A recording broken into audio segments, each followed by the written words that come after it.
कुछ गांव वाले तांत्रिक के साथ मिलकर उन दोनों भूतों को फिर से जिंदा कर देते हैं। अरे भागो, ये भूत किसी को जिंदा नहीं छोड़ने वाले। अरे मर गए रे, ये भूत कहाँ से आ गए? अजी हमें कुछ ना कुछ तो करना ही होगा, कुछ कीजिए ना। भाइयों, ये सब इस तांत्रिक की वजह से ही हुआ है। ए तांत्रिक, अब तुझे ही इसका उपाय करना होगा। भाई मेरे पीछे क्यों हाथ धोकर पड़ गए हो? तुम दोनों यही तो चाहते थे कि मैं इन दोनों साइंटिस्टों को फिर से जिंदा करूं। तांत्रिक, तुझे 3 भूतों को और जिंदा करना होगा। अरे मर गया रे, ये गांव वाले तो आज मरवा कर ही छोड़ेंगे। भोलू भाई, तुम्हारा दिमाग तो खराब नहीं हो गया? हमसे 2 भूत तो संभल नहीं रहे और तुम 3 और भूतों को जिंदा करने की बात कर रहे हो। अरे मूर्ख तांत्रिक, तुझसे जितना कहा जाए उतना कर दे, नहीं तो तुझे पकड़ कर उन भूतों के हवाले कर देंगे। लेकिन भोलू भाई, उन भूतों को जिंदा करने के लिए हमें उनकी राख की जरूरत पड़ेगी। वह कहाँ है? अरे मर गए रे, वह तो मेरे घर पे रखी हुई है। उसे लेने के लिए किसी को वापस गांव जाना पड़ेगा। अब वापस गांव कौन मरने के लिए जाएगा? भाई मैं तो नहीं जाने वाला। भोलू भाई, तुम्हारा घर है, तुम अच्छे से जानते हो कि मैं राख कहाँ पड़ी है, इसलिए मुझे लगता है तुम्हें ही वापस जाना चाहिए। अरे नाच बेटे, मेरा नाम क्यों ले रहा है? मैं नहीं जाने वाला। अरे प्रियतम, कृपा करके तुम ही चली जाओ ना, मैं तुम्हारी कसम खाता हूँ। अगर तुम्हें कुछ हो गया तो तुम्हारी याद में कभी दूसरी शादी नहीं करूँगा। तूने तो पहले ही मेरे मरने के बारे में सोच रखा है, मैं नहीं जाने वाली। भाई जल्दी सोच लो, कौन जाएगा राख लेने? अमावस्या की रात खत्म होने वाली है, उसके बाद मैं उन्हें जिंदा नहीं कर पाऊंगा। अरे प्रियतम, मत जाओ। ठीक है डरपोक, रोना धोना बंद करो, मैं जा रही हूँ। तुम सब लोग यही मेरा इंतजार करना। फिर इतना बोलकर लीला वापस गांव की ओर चल देती है और अपने घर पहुंच जाती है। वहां उन तीनों भूतों की राख पड़ी हुई होती है। वह उन तीनों की राख को उठाती है और वापस जंगल की ओर चल देती है। ले तांत्रिक, ये उन तीनों भूतों की राख है, जल्दी से इन्हें भी जिंदा कर दे। ओम भ्रीम क्रीम स्वाहा, ओम भ्रीम क्रीम स्वाहा। फिर देखते ही देखते वह चुड़ैल और दोनों भूत भी वापस जिंदा हो जाते हैं। अरे हम तो फिर से जिंदा हो गए भाई, वाह वाह, आज तो मजा ही आ गया। अरे भोले भाई, क्या हुआ? तुम्हारे चेहरे की हवाइयाँ क्यों उड़ी हुई है भाई? सब ठीक तो है ना? नहीं भाई, सब गड़बड़ हो गई है। वह दोनों साइंटिस्ट फिर से जिंदा हो गए हैं और उन्होंने पूरे गांव में अपना आतंक मचा रखा है। अरे अब हम आ गए हैं, अब तुम्हें घबराने की जरूरत नहीं है। अब की बार मैं उन्हें सबक सिखा कर रहूंगी। फिर वह तीनों भूत वापस गांव में आ जाते हैं, लेकिन वह दोनों साइंटिस्ट गांव छोड़कर वहां से भाग चुके होते हैं। लल्लन भाई, मुझे लगता है वह दोनों साइंटिस्ट यहाँ से भाग चुके हैं। थोड़ी देर में सूरज निकलने वाला है, अगर दिन हो गया तो हम जिंदा नहीं बच पाएंगे। हमें सुबह होने से पहले उन्हें ढूंढकर उन्हें मारना होगा। कालिए भाई, मुझे लगता है वह कैंप की तरफ गए होंगे। शायद वो लोग वापस चंद्रमा पर भागना चाहते हैं। हमें उन्हें रोकना होगा, नहीं तो वह बच के निकल जाएंगे। फिर वह तीनों जंगल में बने कैंप की तरफ चल देते हैं और कुछ ही देर में कैंप पर पहुंच जाते हैं। ए साइंटिस्टों, कहाँ चल दिए? अभी हम जिंदा हैं। तुम कहीं नहीं जा सकते। अरे मर गए रे, ये तीनों तीनों मूर्ख कहाँ से आ गए? ए मूर्खो, पिछली बार तो तुम्हारी बेवकूफी की वजह से हम सब लोग मर गए थे, लेकिन अब की बार ऐसा कुछ करने की सोचना भी मत। कालिया भाई, ये नास मिटा साइंटिस्ट सही बोल रहा है, हम इन्हें मार भी नहीं सकते। अब क्या करें? कुछ ही देर में सूरज निकलने वाला है, हम लोग फिर से जल के राख हो जाएंगे। जल्दी कोई तरकीब लड़ाओ। अरे तुम हमारा कुछ नहीं बिगाड़ सकते।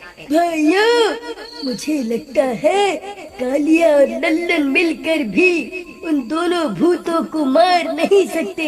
सिर्फ सूरज की रोशनी ही उन दोनों भूतों को मार सकती है। हमें ही कुछ करना होगा। देखो मूर्खो, सूरज निकलने वाला है। अगर तुम चाहो तो तुम भी हमारे साथ वापस चंद्रमा पर चल सकते हो। अगर ये हार गए तो अपनी जान से हाथ धो बैठोगे। तुम क्या कहते हो कालिया भाई? अपनी जान बचाकर इनके साथ चले क्या? नहीं भाई लल्लन, इन दोनों साइंटिस्टों ने बहुत से गांव वालों को अपना शिकार बनाया है। इसकी सजा इन्हें जरूर मिलनी चाहिए। गांव वालों ने इसीलिए हमें फिर से जिंदा किया है। अब हम अपनी जान बचाने के लिए उन्हें धोखा नहीं दे सकते।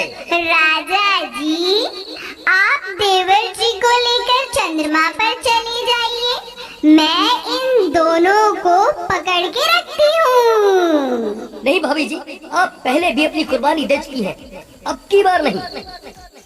फिर वह चुड़ैल गुस्से में उन दोनों को गर्दन से पकड़कर हवा में उठा लेती है। अरे मूर्ख चुड़ैल, ये क्या कर रही है? छोड़ हमें, वह देख सूरज निकलने ही वाला है, हम सब फिर से मारे जाएंगे।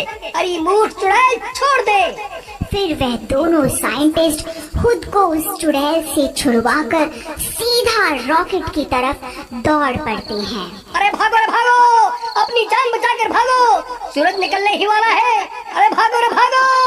तभी उनके सामने गांव की सारी औरतें आकर खड़ी हो जाती हैं और उनका रास्ता रोक लेती हैं। ए, तुम्हारी इतनी हिम्मत हमारा रास्ता रोकेगी? तुम भूल गई क्या हम भूत हैं? अगर हमने तुम्हें काट लिया तो तुम भी हमारी जैसी बन जाओगी। अब हम तुमसे नहीं डरती, तुम्हें जो करना है कर लो, हम बहुत सारी हैं, कितनों को काटोगे? फिर जैसे ही वह रॉकेट की तरफ भागने लगते हैं, वह सब औरतें उन्हें पकड़ लेती हैं और तभी सूरज निकल जाता है। अरे मर गए रे! अरे मर गए रे! ये सूरज तो हमें मार कर ही छोड़ेगा। वहीं दूसरी तरफ वह चुड़ैल लल्लन और कालिया के ऊपर आ जाती है, जिसकी वजह से कालिया और लल्लन जलने से बच जाते हैं और वह चुड़ैल जलने लगती है। अरे नहीं भाभी, ये आप क्या कर रही हैं? हमें बचाने के लिए आप अपनी जान क्यों दे रहे हो? आप चाहो तो जल्दी से उड़कर रॉकेट में चले जाओ, हमारी वजह से अपनी जान मत दो। कोई बात नहीं, मैं तो वैसे भी एक चुड़ैल हूँ और चुड़ैल को वैसे भी कोई भी पसंद नहीं करता, आप मेरी फिक्र मत करो। तभी अचानक से चुड़ैल की आग बुझ जाती है। वह हैरान रह जाती है कि ये कैसे हो गया। सब गांव वाले एक साथ मिलकर उन तीनों के ऊपर आ जाते हैं और सूरज की रोशनी को उन तक पहुंचने से रोक लेते हैं। अरे चुड़ैल जी, वो देखिए, आप कह रही थी ना कि गांव वाले चुड़ैल को पसंद नहीं करते। वो देखिए, सब गांव वालों ने मिलकर हमारी जान बचा ली। अरे भाइयों, लेकिन ये गांव वाले तो कैसे ही खड़े रहेंगे? मुझे नहीं लगता ये गांव वाले ज्यादा देर तक सूरज की किरणों को हम तक पहुंचने से रोक पाएंगे।